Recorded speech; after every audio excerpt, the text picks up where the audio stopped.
to the school year 25-26. Holy cow. I'm not going to talk about how old that makes me feel, but welcome back. I hope if you've started already, you're having a smooth start. And if your school days are still a few days or a few weeks away, I hope your prep is going well. Welcome to the first transition roundup of this year.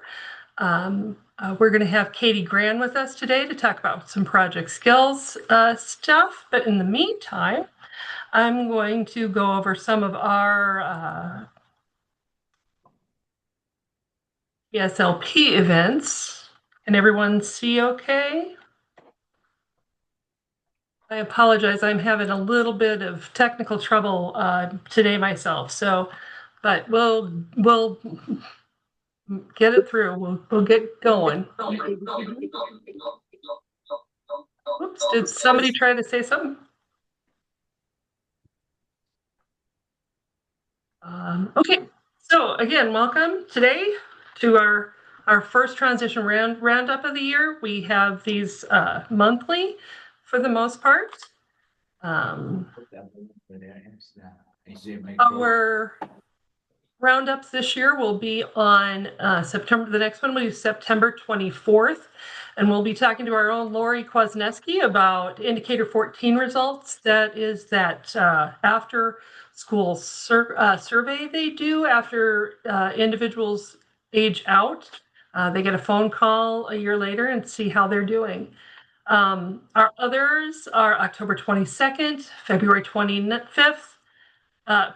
I'll just skip around. October 22nd, November 19th, February 25th, March 25th, and then April 22nd. All of our roundups are at 3 o'clock Central Time, 2 o'clock Mountain Time. We have some upcoming events. We've already started our transition IEP workshops. Another will be tomorrow at the Keole Public Library in Aberdeen. Then on Tuesday, September 9th, we have one at the Compass office, which is previously the TIE office in Rapid City. Then we have a virtual IEP workshop on Wednesday, the 24th, from 9 to 12:30. That should be, my apologies, or 8 to 11:30 Mountain Time. All of these are on Canvas. That's the state's professional development website, and you can sign up. And you get, I believe it is 4 CECHs for the in-person and 3 for the virtual.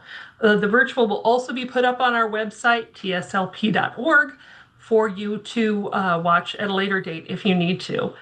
I do believe that Lori K is working on a way that you can also get credit to watch it virtually. But as of right now, I don't want to make any promises, but I do believe she will be able to do that. Catch the College Wave is coming up this fall. Lots of them. We have October 7th at Southeast Tech down in Sioux Falls, October 21st at Lake Area Technical College in Watertown, October 29th at Mitchell Technical College in Mitchell, and Thursday, November 13th at Western Dakota Tech in Rapid City. We do have our annual event flyer coming out. It is not quite ready, but our colleague Sarah Jo is working on that, thanks to her, and we will have that out on the tslp.org events tab, and we will also have it on the homepage coming shortly. Let's talk work that's in the spring. Well, let's hope it's spring-like weather. We have our first one on February 25th. That's going to be at the Highland Conference Center in Mitchell. Wednesday, April 1st at the Americ Inn in Fort Pierre. Thursday, April 9th at the Boys and Girls Club in Aberdeen. Tuesday, April 14th at the Sanford Center in Sioux Falls. And the West River is to be announced yet. Steph, our West River liaison, is still working with her venue there, but we should have that very, very shortly. Again, all of those flyers and the events flyers will be posted on tslp.org on the events tab. It's the 27th Annual Youth Leadership Forum this summer. It will be June 7th through 11th at Northern State University. The applications for leadership and for delegates will be coming out soon. We'll be sending those out to you. But yeah, be sure to be looking for those. Those will also be on the website, and we will be getting you that information as soon as we have it. The annual Transition Summer Institute this year, well, next year will be July 15th and 16th at the Arrowwood Resort and Conference Center at Cedar Shores in Owatcoma. A couple of days of really good presentations and very interesting stuff. Summer Institute always gets a good review from our teachers who attend, so we highly encourage you to attend. Lots and lots of stuff coming up from TSLP. Oops, I'm going to try to stop sharing. Oops. Well, you can tell that I am rusty getting back to the school year. My apologies. But without, firstly, does anybody have any questions on our events or any upcoming? If not, I am going to turn it over to Katie Gran. Thank you, Katie, for coming today. Yeah, thanks for having me. So I am Katie Gran. I am the transition specialist with vocational rehabilitation. And I kind of wanted just to send out some reminders as the school year is starting and Project Skills will be gearing up again soon. Just wanted to send out some tips and tricks that we've learned over the last year with our new payroll system utilizing ADP. Also wanted to touch base on just pre-ETS stuff too. So Kate or Maya, Sarah Jo, if anything pops up in the chat for questions, please interrupt me. It's pretty informal. So, all right. So I just kind of wanted to take this opportunity to remind everybody that Voc Rehab is not just Project Skills. There's so many more services that we can be providing your students with disabilities in the form of pre-employment transition services. There's 5 required areas that Voc Rehab counselors really focus on, and it's job exploration, workplace readiness training, self-advocacy, post-secondary educational opportunities, and work experiences. So, every service that we have available are individualized for every student, depending their needs when it comes to supports needed, their employment goals, all of that. So what works for Johnny in one school might not work for Mary, even if they have similar employment goals. We want to make sure the Voc Rehab counselor is always wanting to make sure that the services meets the student's needs. Every counselor is a little different, just like every teacher on here. You guys do your employability classes a little different. So every Voc Rehab counselor provides their pre-employment transition services. So at any time, please feel free to reach out to your Voc Rehab counselor to find out how they can support your students at your school district. Question, Katie, this is Dan. Yep. What age can VR counselors work with? At what age can they start working with these students? So we can technically take an application for services as early as 14. We can also work with those 14-year-olds as potentially eligible. What potentially eligible means is that maybe a counselor has gone to the student's IEP meeting at any age, and they're not quite ready to fully apply for Voc Rehab services, but they want to learn more about Voc Rehab. They can talk to their counselor about becoming potentially eligible, which puts them in our system so that they can receive some of the pre-ETS that I'm showing up on the screen right now. They do have to be they have to have applied for Voc Rehab services to receive some pre-ETS, such as project skills, project search, job coaching supports, and things like that. But a lot of these other ones that they can receive while they're potentially eligible. But students cannot participate in project skills until they turn 16. due to the state child labor laws. Does that answer the question? Yes, thank you, Katie. Of course. All right. So, just wanted to remind you, we are still utilizing the ADP platform to do the project skills time cards and to get for the students to get their checks.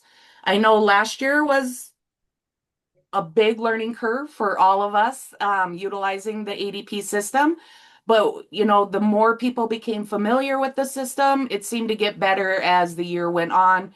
And so I'm just hopeful that things go much smoother. The great news is if the students were in project skills last year, we don't have to do a whole new onboarding process with them. We do need to do a new onboarding page, which I'll show you here in a little bit. But as long as they've been suspended or placed on leave, they won't be required to do all the new hire paperwork. So that's the good news. Over this summer, I worked with some VR staff to create an ADP desk reference for teachers and providers to kind of give you a snapshot of some real important things to remember, before the student starts the first day. Um, every other Monday when we're going to approve those time cards, it's just kind of a checklist to kind of go over. And then once they've completed their hours, has an onboarding form been submitted to place them on either leave or terminate them completely from the ADP system. So make sure that you talk to the voc rehab counselor that covers your school district.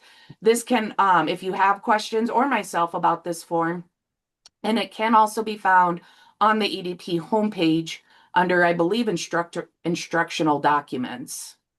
So hopefully you find this helpful as you go into the new year. The project skills manual for school staff was, there was a few things updated, so make sure that you have the most current version on the ADP homepage. And on here, I believe, yep, I have them highlighted. So you'll see under instructional documents, steps to sign on to the ADP app, the manual for students, the manual for school staff, that desk reference that I showed you is on here. The project skills work agreement that's 8x11 and fillable online is on there, as well as the monthly report template and the quarterly assurance of match report, wage payment consent form if they're changing, if they got paper checks last year and got a bank account open and they want to do direct deposit, we'll need this form filled out. If they don't have access to a phone and they need to write down, there's a time card template that you can print out for them to write in their hours and then go to the website at a later date to enter those hours. Workers' comp first injury report is on there. When you're submitting this, please also have the student, if they're seen by a doctor, emergency room, urgent care, whatever it is, that they request a copy of the notes from that visit for the workers' comp injury so it can all be sent at the same time. And then also on here are the project skills brochures for the student and the employer if you need that information.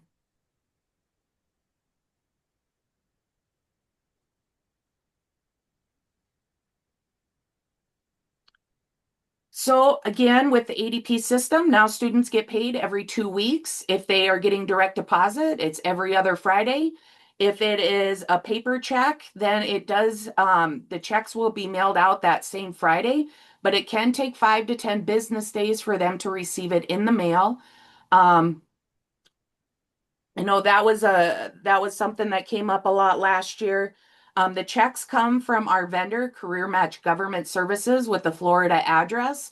So if they are getting a paper check, make sure that they're looking for that letter from Career Match Government Services with the Florida address within 5 to 10 business days of that Friday pay period. I said this a lot last year, and I'll continue to say this. There is no user ID, no password specific to ADP. Only the emails and the email password will be used due to the single sign-on process. Now, that's another thing that kind of came up a lot last year is I had Professionals ask me, can parents' emails be used? Yes, they can, but just be aware that they'll need to be part of the onboarding process. Otherwise, they'll have to share their email password. And I don't know about you, but I wouldn't be comfortable giving my kids my email password. So just make sure that they're aware of that anytime the student logs into ADP, that email password will be used due to that Microsoft single sign-on. Is there questions or somebody's just unmuted? I Okay, think someone was just unmuted. okay, thanks. An important step before Project Skills can get started, there has to be an IPE. The Voc Rehab counselor will present an IPE, that's an individual plan for employment, to the student for them to put Project Skills as a service on for Voc Rehab services. So that will need to be signed, and an onboarding form will need to be sent in to the DHS onboarding email so that we can either get them started in the ADP system or revert their status back to active if they were placed on leave, so that they can have full access to ADP, to their time card and payroll stuff on ADP again. As a reminder, the onboarding paperwork, now with us using the ADP, there's less paperwork that we need to do. That onboarding form is one, and that's where we identify the students' legal names, the email address that will be associated with their login information, and then whatever teachers or school staff will be working with that student to approve their time cards. And then the VR staff that will be that have access to that student's information will be on there. The student will have to complete an I-9, W-4. They'll have to do the selective service form, the wage payment consent form, and then that work agreement will be the only paper copy that will be, because we need to have the employer, the Project Skills site, still sign off on that work agreement. So with the change to ADP, there will be employers only have to sign off on the work agreement, and then they can help verify the hours worked. You'll want to maintain communication, but they will not have to sign off on the time cards, because that is the teachers and school staff, whoever's working with those students with their project skills, they will be the ones that will be signing off on the time cards on the ADP system.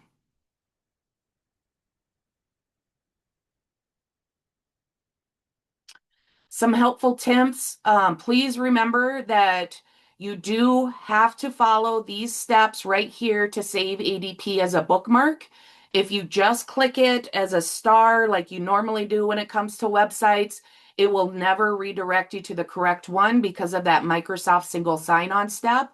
So make sure that you follow these steps that are in the staff manual to set it as a bookmark, because if you don't follow these steps, then you're going to get to a new screen and it'll just cause confusion. So make sure that you follow these steps when you're saving it as a bookmark. And it's always a good idea to create a bi-weekly reminder on the calendar to approve time cards. So that's going to be every 2 weeks on Monday. Sorry, I have Wednesday highlighted. I copied this from the VR staff one. But you'll want it every 2 weeks on Monday. For the most part, Career Match has been sending out those emails Monday morning, but occasionally it might be later in the day or not at all. So it's better if you have your own reminder set up to make sure that you're going in and looking over those time cards in a timely fashion before the deadline that Voc Rehab staff have to sign off on them.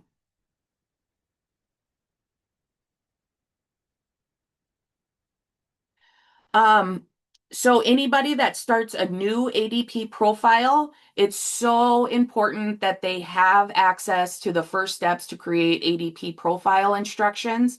This is always sent out in that Welcome to Project Skills email.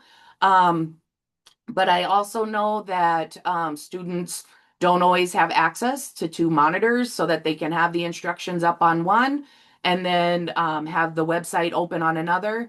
Or they're just using their phone. So I know counselors are working on printing more of these to have them in the folders like we had in the past. to give out to students. But these instructions can be found on the ADP homepage. And again, in that Welcome to Project Skills email that they get. Make sure that they're following these because there's a few things that can really mess them up if they're not following these instructions. So I always say to have a copy of this handy when you're doing a new ADP profile. There is pictures available as well as written instructions to try to make it as easy as possible to follow through with all the steps. And make sure that they have their social security card, their ID that can be used for the I-9, their bank information if they want direct deposit. If they're choosing a Wisely card or a paper check, that information is on there. The Wisely payroll card, that's just a debit card that they can only, the only thing that can ever be deposited on there are the checks from Project Skills, their paychecks from Project Skills. There cannot be any PO box addresses associated for the Wisely payroll card. So just keep that in mind. And then they'll need to know what's their preferred responses for that the W-4.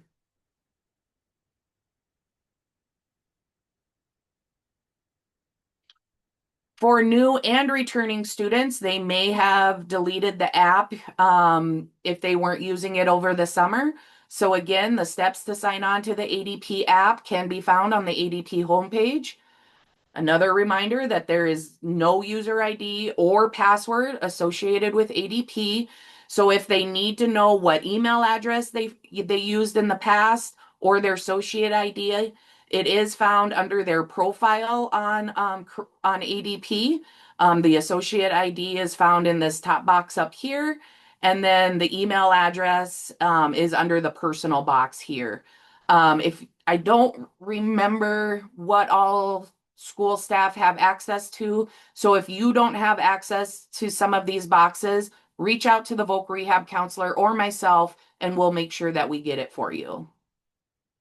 But again, make sure that we're following these steps in the instructions provided when they're going through the system to make sure they're going through that Microsoft single sign-on page and they don't inadvertently create a user ID or password that they shouldn't be creating.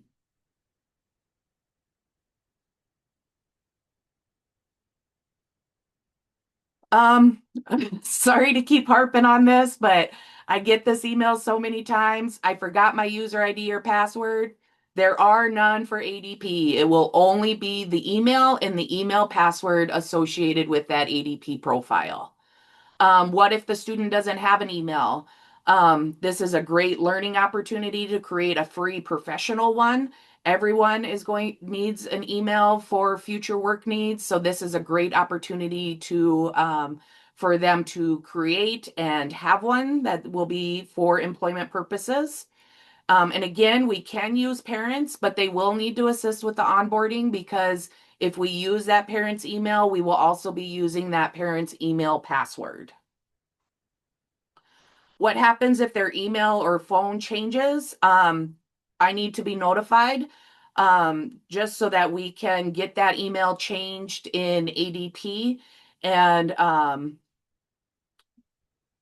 then they will have to go through that Microsoft single sign-on, those steps to verify, to either go through the app or the text verification. They'll need to go through those steps.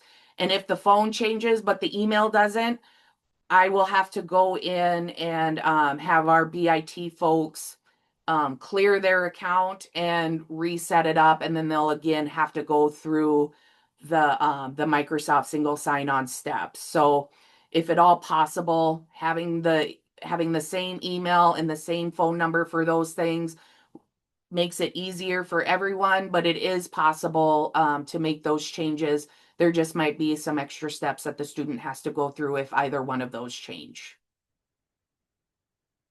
And if they don't have a phone to download the app, there's those paper time card templates on the ADP homepage that they can use to write in their times. And then they can either give it to you folks to enter it in, or they can go onto the client link and enter those hours themselves every other week.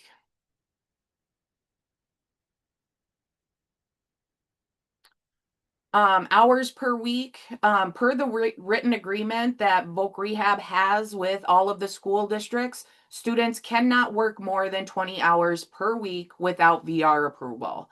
And the reason being, if they're working 20 plus hours per week, do they really need project skills? Or is there another service that Voc Rehab has available that might better fit that student and their needs? So they should never be working 20 hours a week without Voc Rehab knowing it and saying, yep, we get it. We'll approve it in this situation. But again, all services with Voc Rehab are individualized. So if we approve it for Johnny, Mary might not get the same approval depending on their needs and their supports. If they want to change how they're getting their paycheck, maybe they didn't have their bank account information when they did their ADP profile, or again, last year they didn't like having to wait those extra 5 to 10 business days to get that paper check in the mail. So they opened a bank account and want that. They will need to fill out that wage payment consent form, and they can either change that, input that information themselves on their on the client link, or they can contact their Voc Rehab counselor, and we'll be able to walk them through the steps of how we can get that changed. And then on the monthly reports, please make sure that you're submitting your monthly reports to your Voc Rehab counselors in a timely fashion. Any onboarding help, like if you're sitting down and working with the student to do that onboarding and completing their I-9, W-4 and all of that, count that as job development on those monthly reports and on the quarterly reports. And then when you're signing off on time cards, that usually involves contacting the employer, the project skills site, to make sure that the student is showing up on time and on the shifts that they were scheduled. And then you're checking in and saying, how are things going? If all is going well, then that's all. But if there's any issues, then you can work with them to make sure that maybe additional job coaching is needed or whatever is needed to make sure that the project skills placement is as success as possible. That kind of stuff does count as monitoring that communication with the employer and making sure that time cards are getting submitted counts as monitoring on those monthly reports and the quarterly assurance, that time.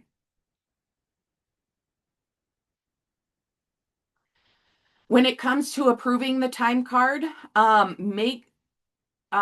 these are the 2 boxes that you will need to make sure that you approve, and then you hit save. That's all you have to do as far as approving the time card. After you assure that the times that have been entered in the week has been entered correctly, we're checking for the AMs and the PMs that those didn't get or swapped out on purpose or on accident, sorry. So this would show a 13-hour shift if that PM was entered incorrectly versus the 1-hour shift. We've caught a lot of those. So please help us with making sure that those AM and PMs are getting entered correctly. If there's a time missing, then you can just click on that box where that red square is, and you can enter in the 9 a.m. tab over to the 10 p.m. or 10 a.m. and then they'll have that hour in for this day as well. And then you hit approve, and then save. You do not ever have to worry about this big time card over here. This is the button that VR staff will do to do the final approval when we go to do that Wednesday morning.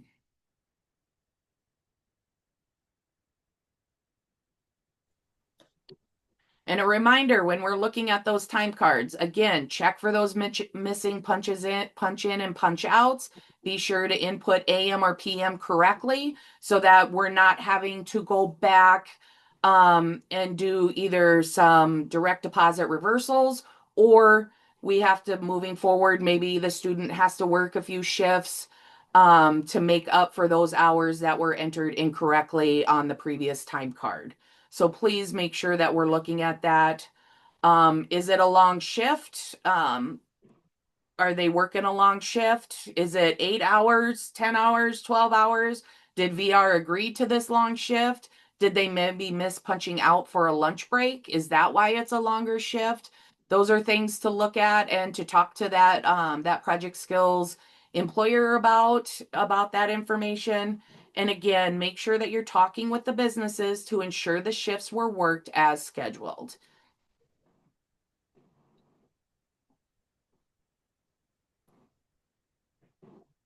All right. What questions do you all have for me?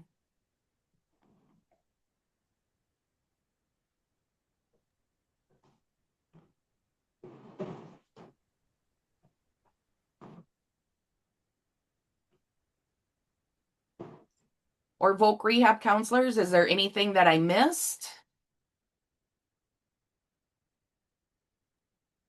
I will say when it comes to onboarding, you know, there was one group of teachers that they actually all their kiddos had similar start dates for the year last year when they all had to do the new onboarding. So they actually did it as a group, and for the most part, it worked really well. Where each of the students had their own Chromebook open, they were all on they had the client link, and then as a group, they kind of worked through all of those steps together, and that seemed to work pretty good. As with technology, there were a few hiccups with some of the students, but we were able to get that figured out. But yeah, that they were able to knock out a lot of the onboarding for their bigger class by doing it as a group, and it was a great employability lesson too, because they were talking about what the I-9 is, what's a W-4, and that this is paperwork that you fill out anytime you start a new job kind of deal. So that seemed to work really well.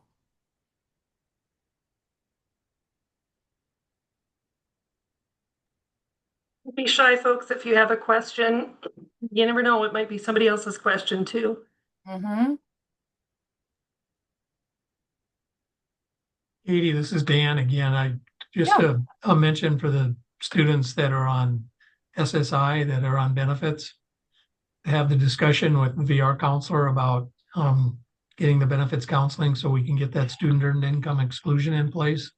Right. Yep. Yep. If the student is receiving Social Security benefits, the VR counselor will hopefully already have that referral put into place. But yeah, teachers, you are more than welcome to make sure that that is a service that that student is receiving by the Voc Rehab counselor. But yes, they should definitely be working with a benefit specialist if they are working or if they are receiving Social Security benefits.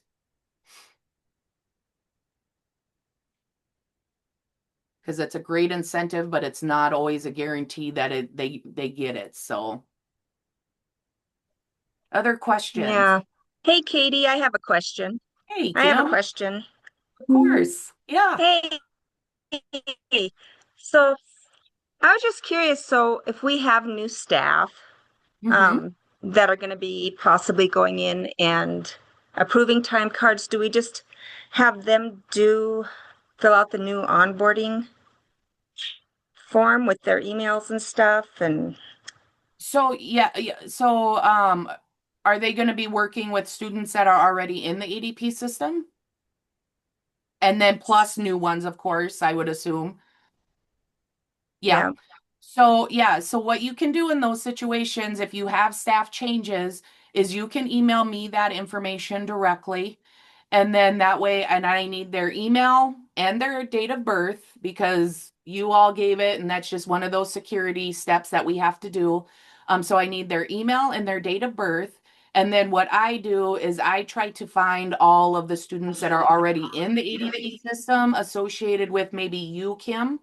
And then I can find that list, and then you say, yes, I want Susie to have access to all 13, or maybe Susie only has access to 5 of them.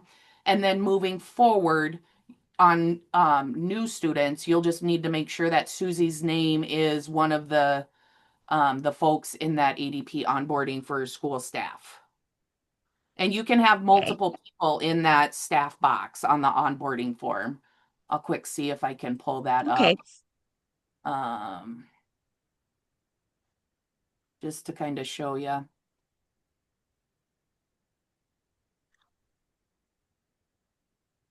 So yeah, here's that onboarding form that I've mentioned a few times. We need to have their legal first name and last name. again, the email address that they have the password to, their date of birth, the start date of the project skills placement. If they need accessible instructions or time zone, maybe they need the Mountain Time Zone because it is defaulted to Central Time. So make sure you click that if you need it. But yeah, you can enter in, multiple users right here. If you had a school staff that left and should no longer have access to the students on ADP, you can email me that when you say to add somebody new because we've replaced her with Susie. You can include that information. Or if maybe they were in a senior class working with the senior teachers last year, and this year maybe they're in an 18 to 21 program, and so they're working with new staff. Enter in the new staff's name right up here, and then whoever they worked with last year that they no longer need that access to can be entered down here for the removing.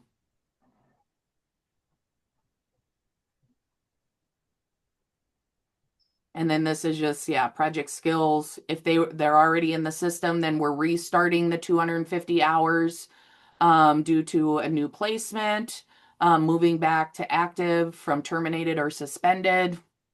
Those are the ones for, this is the one that you'll want to pay attention to if they're considered on leave in the ADP system. You just put the date that they're going to start right here. Yeah. But yeah, so we make sure we get all the kids that are in the ADP. Just email it to me, and then I'll be able to pull a report to verify who they need access to. Okay, thank you. Yeah, of course. Good question. Other questions?